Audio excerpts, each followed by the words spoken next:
No Saber Direito desta semana, você aprende sobre direito religioso. O advogado especialista na área, Gilberto Garcia, fala sobre as obrigações legais das igrejas, o estatuto da organização religiosa, a igreja como pessoa jurídica, suas implicações tributárias. Tudo isso e muito mais você acompanha no Saber Direito. Olá, de volta com você no curso destes dias, dessa semana, sobre direito religioso. Eu sou Gilberto Garcia, sou mestre em Direito, professor universitário, pesquisador e especialista em Direito religioso. Estamos tratando, nesse nosso curso, sobre vários aspectos legais, jurídicos, que envolvem as igrejas que no Brasil existem e trabalham, exercitam a sua fé. No encontro de hoje, um tema alvissareiro, um tema altamente delicado, as igrejas e as implicações tributárias. A Constituição Federal afirma no artigo 150, inciso 3º, fala sobre a questão da igreja e sua percepção legal. Traz as imunidades tributárias que ela vai enfocar. E nisso é vital que se registre de plano que a mesma lei que se aplica para a igreja, se aplica para partido político, se aplica para sindicatos de empregados, se aplica para entidades assistenciais. Todas essas têm imunidade tributária garantida no artigo 150 da Constituição Federal, ou seja, é essa perspectiva, 150, inciso 6º, a linha A da Carta Magna, vai tratar sobre as imunidades. Então, as igrejas, e aí preciso lembrar o que já tratamos nas aulas 1, 2 e 3, que quando me refiro à igreja, estou dizendo igreja de qualquer vínculo religioso, templo católico, sinagoga judaica, mesquita muçulmana, terreiro de Umbanda, terreiro de Candomblé, centro espírita, espaço oriental. Tudo isso, na visão jurídica, é igreja. Todos esses têm a cobertura, o resguardo legal da imunidade tributária constitucional. Aí, então, eu tenho que entender que dois conceitos são diferenciados. Imunidade é prerrogativa constitucional. É a Constituição Federal que estabelece ao fiel, que estabelece à instituição religiosa a sua imunidade com relação a impostos. Isenção é privilégio fiscal. É o legislador que estabelece por lei municipal, por lei estadual ou por lei federal algum tipo de benefício para a entidade religiosa. Imunidade, prerrogativa constitucional. Isenção, privilégio fiscal. A imunidade concedida à instituição não pode ser retirada de forma nenhuma, a não ser que ela não cumpra pré-requisitos que a lei estabelece. A isenção não. A isenção é concedida e pode, a qualquer tempo, pelo legislador, da mesma forma que a concedeu, ser retirada. Destacado isso, eu tenho que lembrar que essa imunidade ela é tão somente com relação a impostos. Até porque, no Brasil, nós temos 3 tipos diferentes de tributos. E aí, tributos é um conceito genérico que tem a ver com espécie imposto, espécie taxa, espécie contribuição de melhoria. Então, quando a Carta Magna fala que as igrejas de qualquer confissão de fé são imunes de impostos, não está dizendo que não tem que pagar taxas. Sim, tem que pagar taxas. Não está dizendo que não tem que pagar contribuições. Sim, tem que pagar contribuições. A não ser que hajam isenções fiscais concedidas como privilégio fiscal pelos órgãos devidos através de lei específica. Então, vital registrar isso porque a igreja tem que pagar todas as suas taxas. Iluminação pública, taxa elétrica, taxa de limpeza urbana, a não ser que haja lei específica, local ou federal, as isentando disso.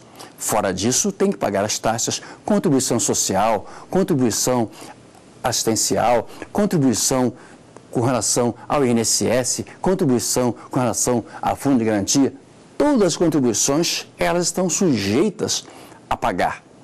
Impostos não.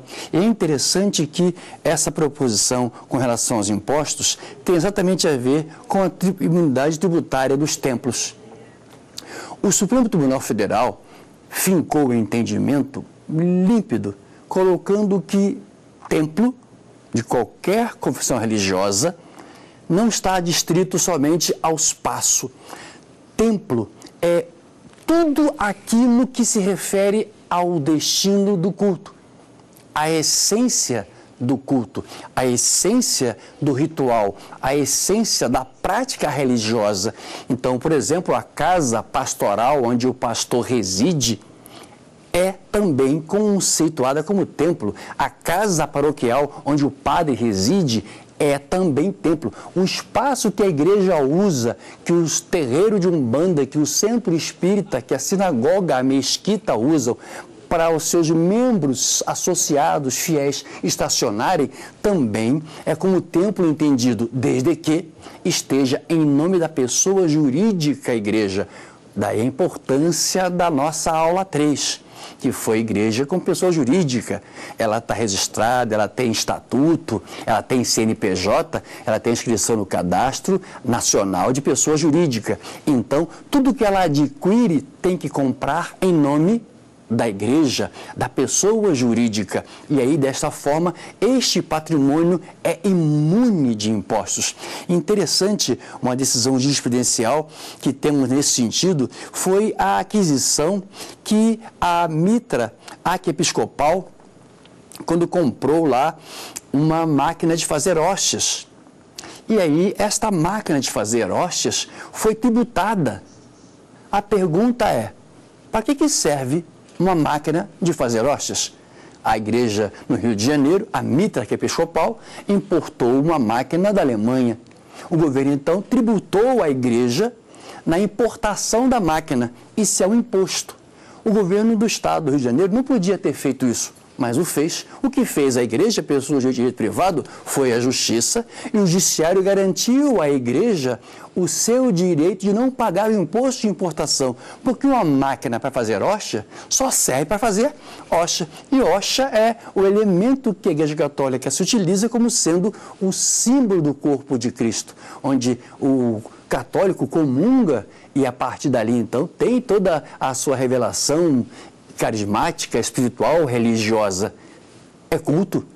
E então o judiciário fluminense isentou a igreja, reconheceu a imunidade dela com relação à importação de uma máquina de fazer hóstias. O que é óbvio à luz do conceito constitucional com relação a esta vertente do não pagamento de impostos.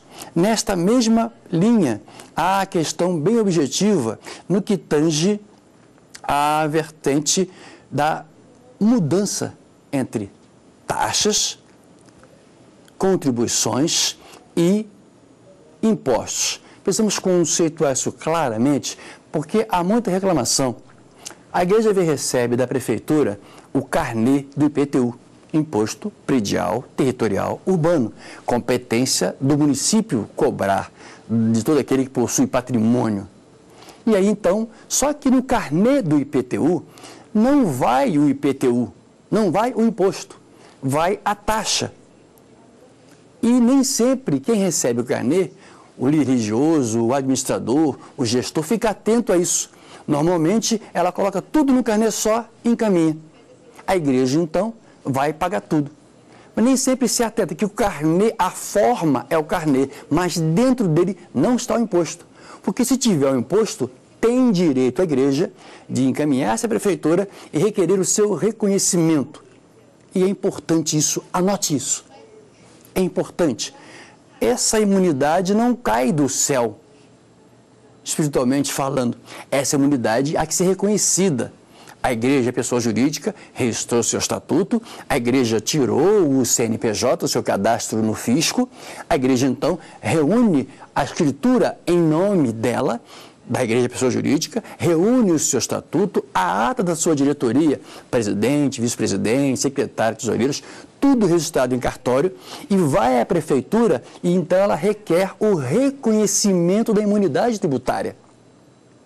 Não compete ao órgão municipal, gestor, dizer se vai ou não conceder. Ele é obrigado a conceder, porque a imunidade não é favor, a imunidade não é privilégio, a imunidade é prerrogativa constitucional. Foi o Constituinte, em 88, que entendeu e assim legislou e firmou como entendimento que essa questão constitucional é interesse da sociedade brasileira.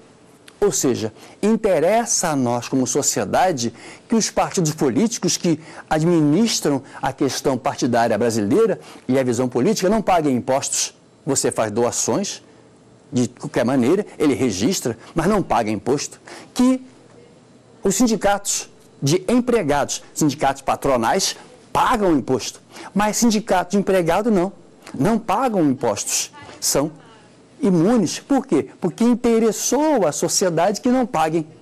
Do mesmo jeito, as igrejas, tal qual entidades essenciais, não pagam. Então, por isso, a imunidade tem que ser requerida e, consequentemente, reconhecida. Reconhecida, o órgão municipal não pode mais cobrar esses impostos.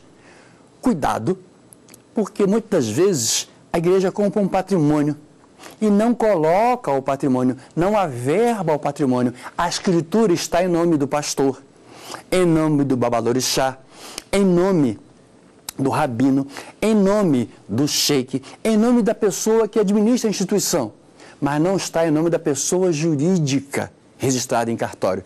Então, mesmo sendo usado pela instituição aquele espaço, aquele terreno, aquele patrimônio, ele não gozará de imunidade, porque a imunidade não é para o líder, a imunidade não é para o sacerdote, a imunidade não é para o pastor, para o padre, para o rabino, para o babalorixá, para a mãe de santo, para o pai de santo, não.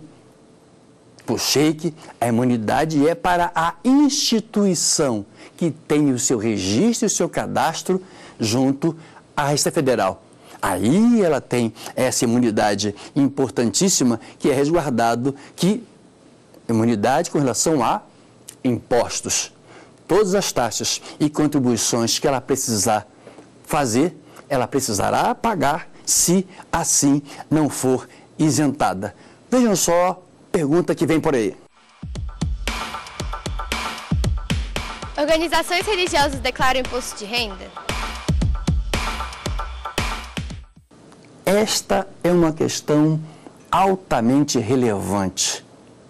Sim, declaram imposto de renda, mas ela não é imune?